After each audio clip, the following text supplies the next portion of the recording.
So all these powers are projected upon the Zen master. He is a Buddha. He is a master of life. And if he is, the reason why he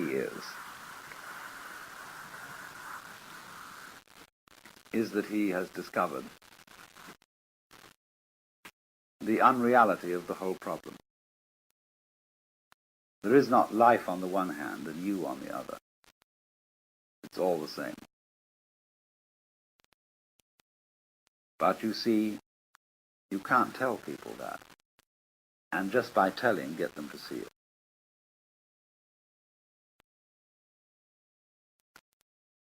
Just in exactly this way, people who know that the earth is flat can't be reasoned with. People who believe that the Bible is the literal word of God, absolutely impossible to reason with them at all, because they know it is so. So in the same way, we tend to know that we're all separate, poor little me, and that we are in need of salvation or something. And we know this is so. And so somebody says, well, you're not really that. You know that that feeling of separateness is an illusion. Well, that's all very nice in theory, but I don't feel it. So what will you do?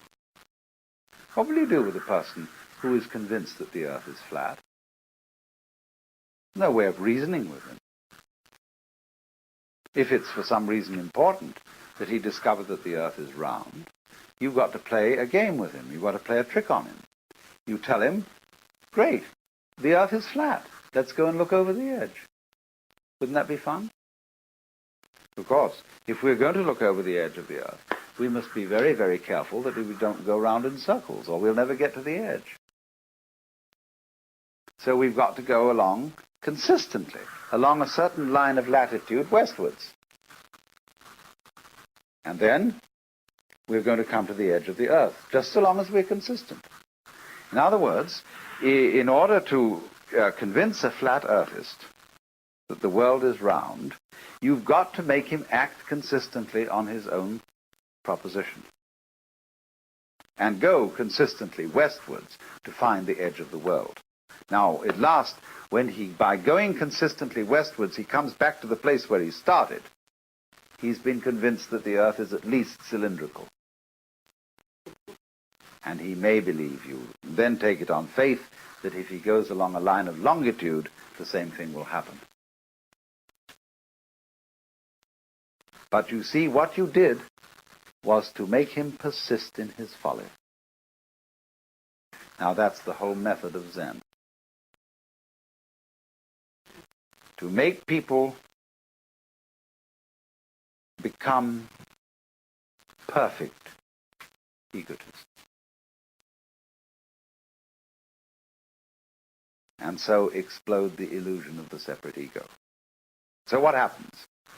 In effect, then, in the discipline of Zen, when you finally convince the master that you are stupid enough to be accepted as a student, because you've persisted and because you've defined yourself as someone having a problem, he has warned you well in advance that he has nothing to teach. But he says, now I will ask you a question. There are many ways of asking this question, but they all boil down to one common theme, and that is, who are you?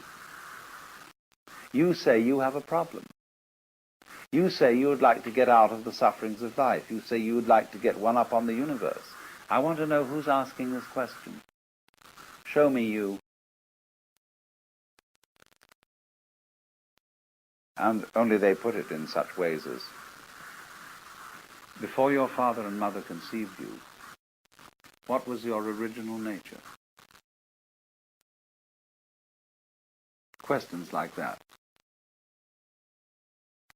And they'll say, now, look, I want to be shown. I don't want a lot of ideas about who you are. I don't want to know who you are in terms of a social role. You know, that you have such degrees or you have such professional qualifications and such a name and such a family. All that's the past. I want to see you genuinely now. It's like saying to a person, now, don't be self-conscious, see? I want you right this minute to be completely sincere. Come on now. Well, nothing is better calculated to make a person incapable of sincerity. So, when we start thinking about thinking, being aware of being aware, this is what is called in Japanese the observing self. I watch myself all the time, see? You are in a hopeless mess. But this is the price that human beings pay for having become self-conscious. Anxiety and guilt. Anxiety because, am I sure that I thought this out sufficiently carefully? When I left the house, did I turn off the gas stove?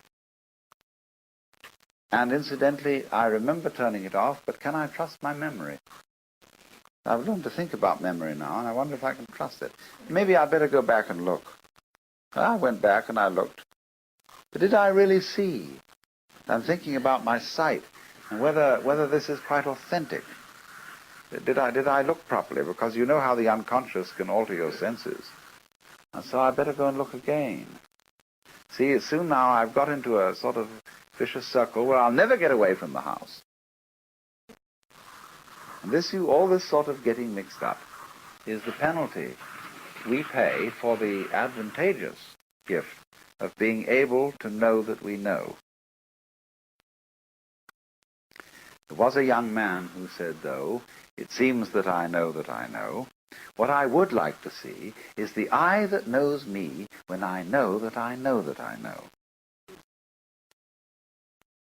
And so this is the Zen trick. It's to put you into this situation in a very crucial way. To think about, thinking about, thinking about, thinking about.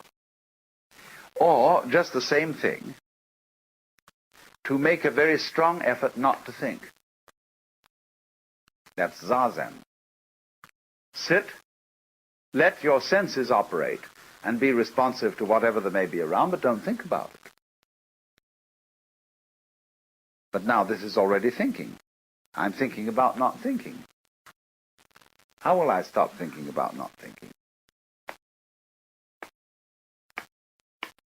So there you are. See, you're all caught up. It's like somebody came to you and they put tar in one hand, or molasses, feathers in the other, slapped the two hands together and rubbed them around and said, now pick off the feathers.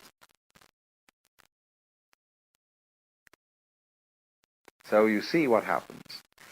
The teacher is well aware that he's played this trick on you.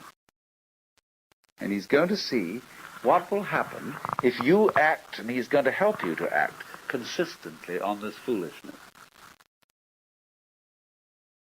Now, you see, what he's done is he simply made a special case of what society does to us all anyhow.